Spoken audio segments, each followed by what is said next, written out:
Fears are normal, so we face it also in our countries. If you would lose your sovereignty, that means nobody would be able to leave European Union. And we all know that UK, United Kingdom, left European Union. So it's legitimate to be Eurosceptical. However, you have to be Eurosceptical on the basis of facts. If you see the Brexit, it was mostly about emotions, not about facts. Just to add a joke on that, so if you are not a member state, you are on the menu. But if you are a member state, then you sit around the table. And you make the menu and you choose from the menu. Because there are three criteria for joining EU. So it was like EU for dummies.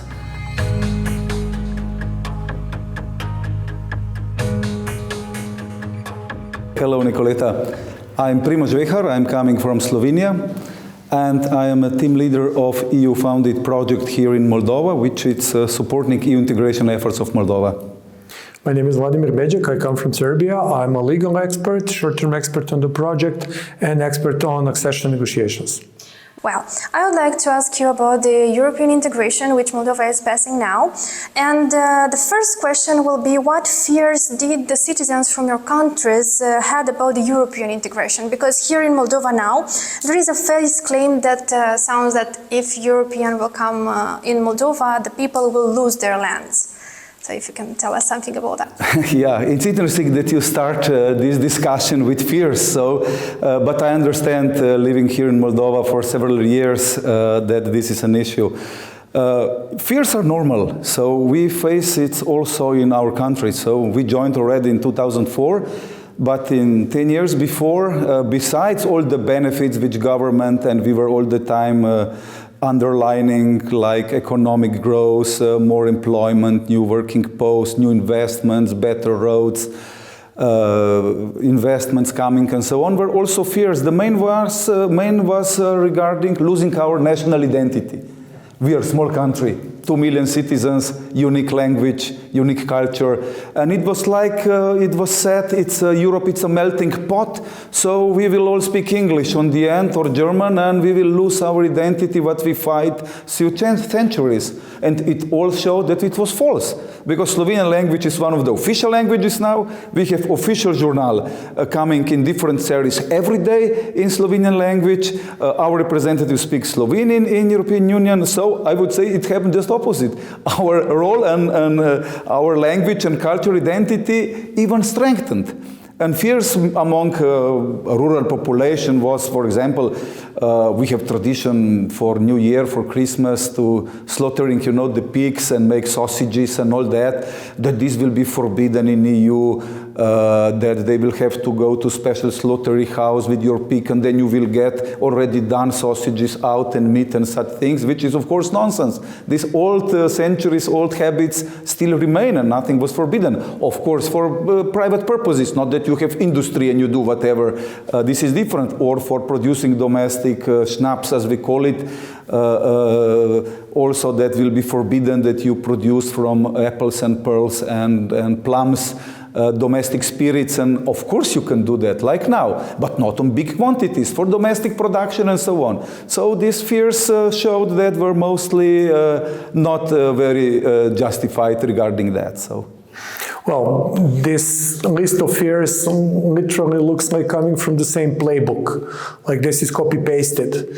Like all the fears that you said are existing here in Moldova, exist in Serbia, and they existed in Slovenia 20 years before. Apart from this, I would also add, like, joining EU would make you lose your sovereignty, which actually it's not true, because the owners of the EU are member states. So member states run the EU, it's not the other way around. It's not that EU runs member states, but quite the opposite. And we can see actually this in everyday business, that all the decisions are made by high-level political bodies of the EU, which represent member states. Actually, the European Council, which is composed of heads of states and prime ministers. They make all political decisions. And then it's Council of Ministers, where you have national ministers sitting. So it's not that some, how to say, undefined masses of bureaucrats in Brussels wake up every day and think how to make your life miserable in Moldova. No, they're working for the countries, what countries tell them to do. And one factual proof that this is not true, if you would lose your sovereignty, that means nobody would be able to leave European Union. And we all know that UK, United Kingdom, left European Union after the referendum. And that is the highest level of, highest proof of sovereignty to change your status. Because if you cannot leave European Union, then that means you're not sovereign country. And if you can leave, that means that everybody is sovereign. Then you have, like in Slovenia, we in Serbia use Serbian Cyrillic, which is a unique script. There is also fear that this script is going to be lost. On the contrary to the reality that once we join the EU, official journal of the EU will be published in Serbian Cyrillics. So all the Serbian citizens would be able to read EU legislation in Serbian language, in Serbian Cyrillics, in the original, from the source of the European journal. Not currently we are reading from Croatian because it's pretty much the same language, and we read the English and the other languages that somebody speaks, French or German usually, but you cannot find it in Serbian. Here you can find it in Romania, so you don't have such a problem. However, in our case, it is a problem how to read EU legislation. Once we join, everybody would be able to read EU legislation in Serbian Cyrillic letter, and Cyrillic script is going to be official language of the EU. But why do you think this myth appeared in your countries and in our country as well? Why this is happening? You always have people who are against joining the EU, and this kind of fear-mongering is a good tool. Because you cannot say, if you join the EU, your economy will be destroyed, because all the other countries who joined before you, their economies flourished. You cannot say that you will have less exports when your exports will increase. And this is, these fears that I'm mentioning, this is something that is going not on the rational level, it's going on the emotional level. It's hitting you on the emotional level, and it's very difficult to debate about things like that, because, you know, as they say, the lie travels the world 10 times before the truth actually starts working. Because it takes a lot to fight each and every one of these lies, and every of these lies can be thought within a second. So it's easier, instead of having good arguments why not to join. Being against joining the EU, being Eurosceptical is legitimate. There are people who are Eurosceptical in EU. They're even members of European Parliament. UK, United Kingdom left.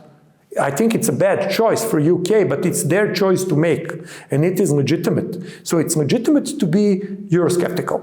However, you have to be Eurosceptical on the basis of facts, like the budget should be distributed better, like small countries do not have a say in EU. We should have more voices in Europe.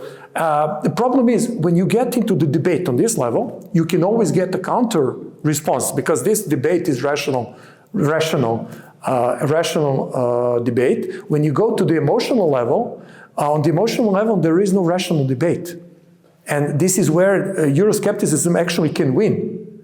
If you see the Brexit, it was mostly about emotions, not about facts. Because when it came to facts, the facts were you can find counterfacts very soon. But when you go to the emotional level, like we want to rebuild the British Empire, former British Empire, or let's say it was better in the old times in the Soviet Union, or we want to be independent and things like that, like it's very difficult to fight emotional parts.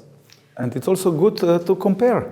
I mean, you have also small countries like Moldova, which joined with the last waves of enlargement. In 2004, 10 countries joined, and in 2007 was Romania, Bulgaria, 2013 Croatia.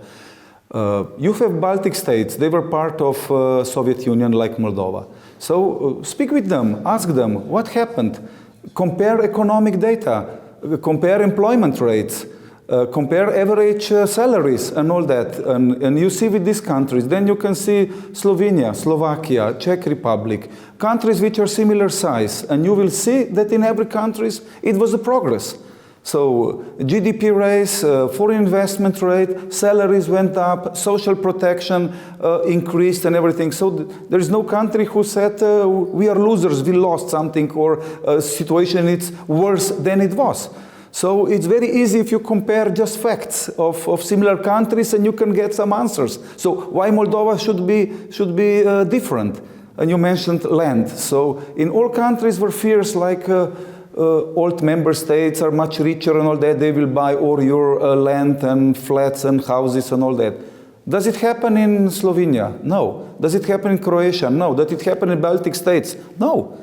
Were they foreigners buying? Yes. They were disrupted the market of real estate? No, because they bought it, but it's normal. This is European Union, free flow of capital. You cannot prevent that somebody buy a flat in Chișinău if I like it and if I work here. As you can buy in Ljubljana, for example, or somewhere else if you're a citizen of European Union.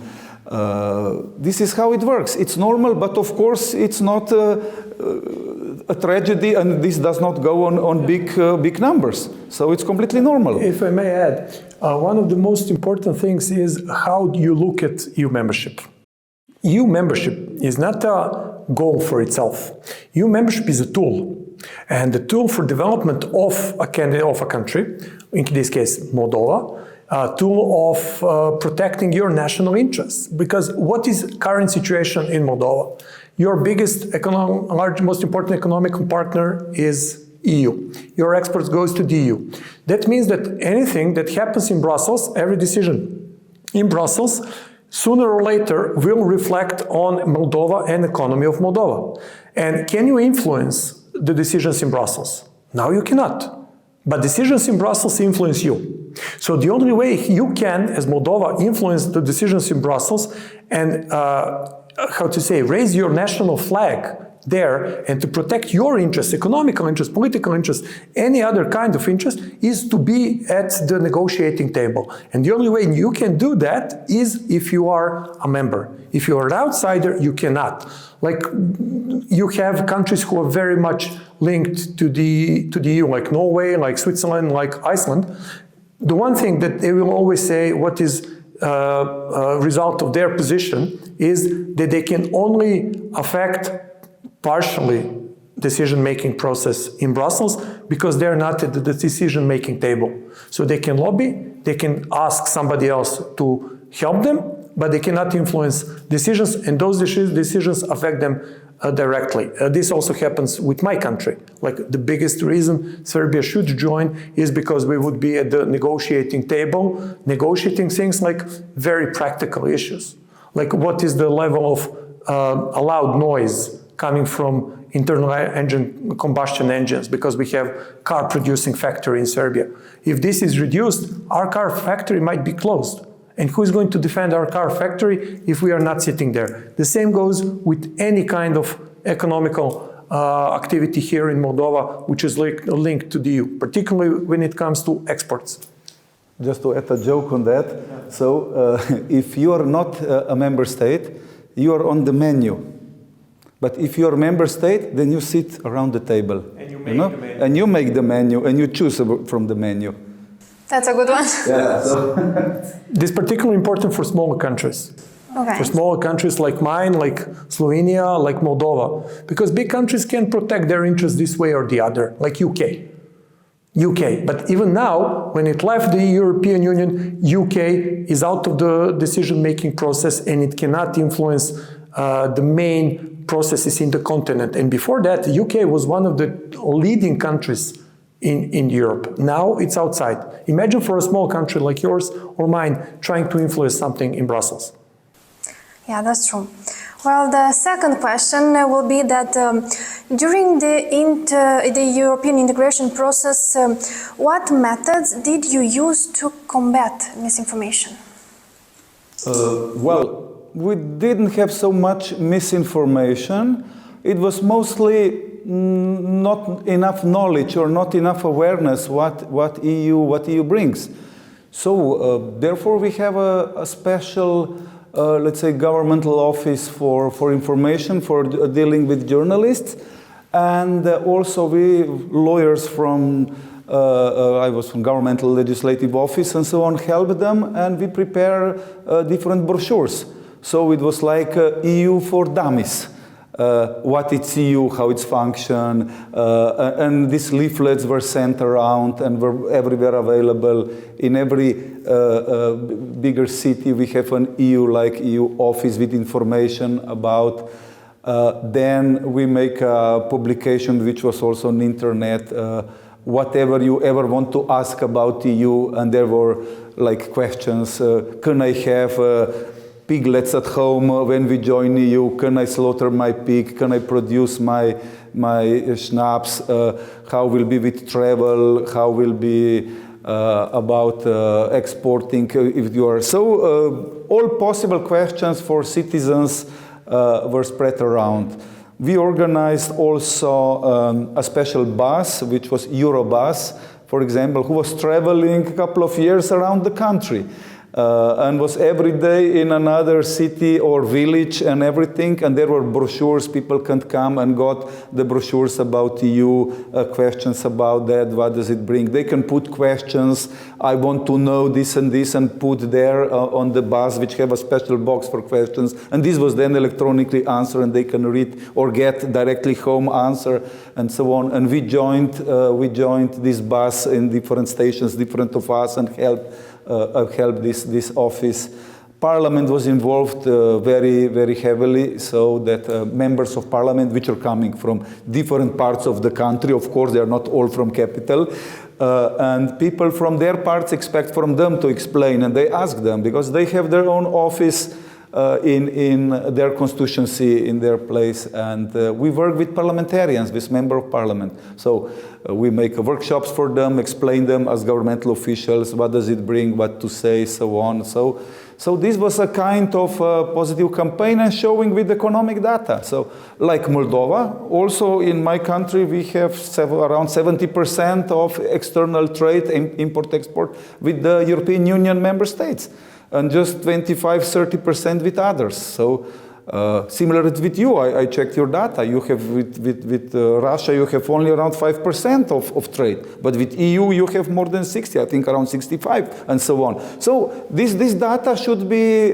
transparent, should be visible. So this process is a process of whole country, not of just of the politicians or some narrow political elites who negotiate and run. So it should be transparent, open, and citizens has to know what it's all about, and also economic operators, because for somebody has to adapt their production. So if they are working different product and under EU rules, they will have to adapt and change their production line. Vladimir mentioned environmental issue. Yes, I mean, if you implement environmental standards like in EU, then you will have to adjust your factory production, make a new machinery, or you will have to put cleaning systems, and then you need time, and they have to know that in advance and all that. So transparency, openness, and there are no hidden things. They should be open and transparent. What does it bring? So, in our case, speaking about that, data is very important, particularly about what creates life. This is economy. As I believe it was in the Clinton administration, they had this, it's the economy stupid, like this is the main thing, like they didn't talk about anything else. This was the slogan of the campaign in the early 90s. And when you see the trade, Serbia's trade, you see that our trade with current member states and future member states, which are basically the countries of the region in the Western Balkans, these are our neighbors, the current and the future member states combined are 80% of our exports. Like 80%. Our exports to Russia is 4 to 5%. Our exports to China is, let's say, 5%. And when you calculate that we export more to Bosnia, Herzegovina, which is our first door neighbor, than to China, it's very easy to understand where the life is. So who is more important for you? Like first door neighbor, like Bosnia and Herzegovina, or Slovenia, that 25% that they trade with somebody outside the EU is actually us. us from the Western Balkans, meaning future member states. And if you see that, you see where your future is. And we compared, let's say I compared Serbia's trade before World War I, in 1911, before World War I. Kingdom of Serbia was actually trading with the same countries we trade today. It's our neighbors. It's Germany, it's Italy, it's Austria, former Yugoslavia, Slovenia, Croatia, Poland, Czech Republic, Slovakia, Hungary, Romania, Bulgaria. Like, this is our circle. So anytime somebody would say, well, we do not belong to EU, we should think about BRICS, we should think about China, I said, okay, let's think about China and let's forget 80% of our exports. Where are we going to get that kind of money? Who is going to create those jobs? Because those are jobs. That's 80% of the industry is exporting. So it's always about facts. When Serbian citizens want to emigrate, nobody wants to emigrate to Russia or China. Nobody. They'll emigrate to EU and United States and Canada. Like, that's it. Like, you don't emigrate to the east, you go to the west. I met a lot of Moldovan people living in Italy. I think that you may be in some areas the third or the second largest group of non-Italians living in some parts of Italy. So this is where the people actually want to go. And this is how, if people want to live there, why shouldn't their country be in the same group as those countries? So it's always about facts. You can actually, I believe, fight disinformation with facts, but you have to be thorough, and you always have to remember this has to be repeated, like every year for every generation. Because if you did something 5 years ago, it doesn't mean that people remember it. You have to do it all over again. Now, I would like to ask, where is the organized crime and corruption in the EU accession? Well, luckily I'm coming from the country which is not known for very much organized crime, but the whole EU accession process has a very positive impact, for example, on corruption. For example, public procurement, it's part of accession negotiations. And we have a lot of much cases before of strange use of public procurements, of delivery of different contracts and all that on untransparent way and all that. And I can say with joining European Union, with accepting common rules and procedure, situation is much better. So it's a very positive effect on general, and it's generally recognized by the population. It's just one example, so you might say more. The new methodology of running accession negotiations that was adopted in 2020, this is the methodology that is used now with Moldova and with the rest of us candidate countries, pulled all the negotiation chapters. There are 35 negotiation chapters, and they're all organized into 6 clusters. These clusters of chapters, groups of chapters, are there to force the change in real life, meaning you cannot open a cluster without settling all the issues in all the chapters. So if one chapter is lagging behind, that means the entire cluster is lagging behind. And the first cluster, which is called fundamentals, and which is fundamental for the accession, is the cluster that is, among other things, dealing with organized crime and corruption. This cluster has 5 chapters. Chapter on public procurement, as we already said, chapter on statistics, chapter on financial control, and then 2 most important chapters, chapter 23 on justice, corruption and fundamental rights, and chapter 24, which is focused on justice, freedom and security, where you can have fight against organized crime. Like, these chapters form the cluster fundamentals. And this cluster is setting the mood of the entire accession negotiations, meaning this cluster has to be open first and will be closed the last, meaning until all the issues in these chapters are settled, you cannot close accession negotiations. These chapters 23 and 24 in justice, organized crime, and rule of law general and corruption, they will have something that is called interim benchmarks. Meaning these are set of conditions that every country has to fulfill, and until you fulfill them, you cannot close any other chapter. This is now the situation in Montenegro. Montenegro is the first country to fulfill these interim benchmarks, and now Montenegro got the roadmap for closing accession negotiations by the end of 26, meaning these chapters, 23 and 24, are the locomotive of everything else. If the locomotive stops, that means all the negotiations stop. If this locomotive goes fast enough, all the accession negotiations will go fast enough. So this is the answer to your question, how important corruption and organized crime are. They're essential. Because there are three criteria for joining EU. First one is political, meaning that you are a democratic country with rule of law, democracy, defense, where you defend, protect minority rights and human rights. Economical, that you can actually sustain living in European open market. And third one is that you harmonize your national legislation with the EU. The first, political criteria, has 5 elements that are graded for every country. First one is judiciary, independence of judiciary. Second one is fight against organized crime. Third one is fight against corruption. Fourth one is freedom of speech, meaning freedom of journalism. And fifth is public administration reform. And you also have functioning of democratic institutions that is assessed separately, meaning the parliament and all the institutions under the parliament scrutiny. So as you can see, fight against organized crime and corruption make 40% of the political criteria, and political criteria is the most important for joining the EU. Because every round of enlargement so far since 1973 had a different major issue.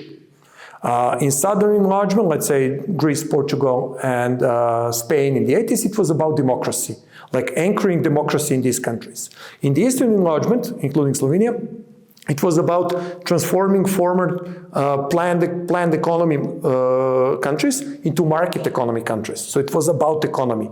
In this enlargement, meaning Western Balkans, Moldova, and Ukraine, it's about political criteria, it's about the rule of law, it's about democracy, and it's about fights against organized crime and corruption. So this would be the most important part, apart from independence of judiciary, because you cannot have fight against corruption and organized crime without independent judiciary. You cannot have those. Those are two sides of the same coin. Those issues will be assessed separately, and this will be the winning ticket for every candidate country to join. Because without this, nobody would let you join. Well, now speaking about justice, I would like to ask you, the judicial reform is a key aspect in the EU integration, as you mentioned. And how did you achieve, Slovenia especially, achieve a level of reform that aligns to the EU standards? Yeah, good question, and we already mentioned judiciary, how important it is. A colleague mentioned, among other legal approximation, one of the main conditions besides political and economic criteria. So, and many times I realize here in Moldova, they're forgetting on judiciary when speaking about legal approximation. Because they said, okay, legal approximation is we draft legislation and parliament adopts and that's it. No, it's not. First is planning. You have to know what will be done today, what tomorrow, what after tomorrow, because some European legislation which you will adopt will have measures and consequences on economy. We mentioned environment, cleaning system, and so on. Then, besides planning, it's drafting and adopting. This is on government. The government normally drafts legislation. Parliament adopts if there are laws. If there are not laws, it's also government with bylaws. So Parliament has a crucial role to scrutiny the whole process and adopt main legislation. And then come implementation in practice with different agencies, police, inspection, and so on. And then comes enforcement. And this is judiciary. So laws must be enforced on the end. So they have to function. If I'm an investor from EU here and I have a problem, I don't get a construction permit, I cannot properly get certain permissions and all, I go to court and I have to expect that justice will come. So you asked for my country. What was problem in my country? My country problem were judicial backlogs. So because judiciary was independent, there was no problem regarding that, but was problem with, let's say, internal not very good organization And despite a huge number of judges, cases were long-lasting, and we lost a lot of cases in Court of Justice in Strasbourg. I think with Moldova it's similar, because you're also a member of Council of Europe for many years. So, and your citizens, when they use all domestic judicial measures, they go to the Human Rights Court to Strasbourg, and we lost a lot of cases because of judicial backlogs. Because no justice on time, justice not on time means no justice. So, and therefore our main reform was to properly organize judiciary system, also set up administrative courts, we didn't exist before, and so on, and also rules of procedure of the courts, procedural rules, rules for the private attorneys and all that. That they are not paid the same for every summoning on the court, but much more for the first one, and then less for the second, less for the third. So it's also interest of private lawyers that they speed up the process, not to extend it as much as possible to earn more money and so on. So this was in my country the main efforts, but I have to admit it was less attention paid at that time on functioning of judiciary, on these main political criteria, as the colleague already mentioned, with more on economic areas and all that, but of course it was, but now it's much, much more. So now judiciary and rule of law and fight against corruption and all that, it's really center of this enlargement process now. So.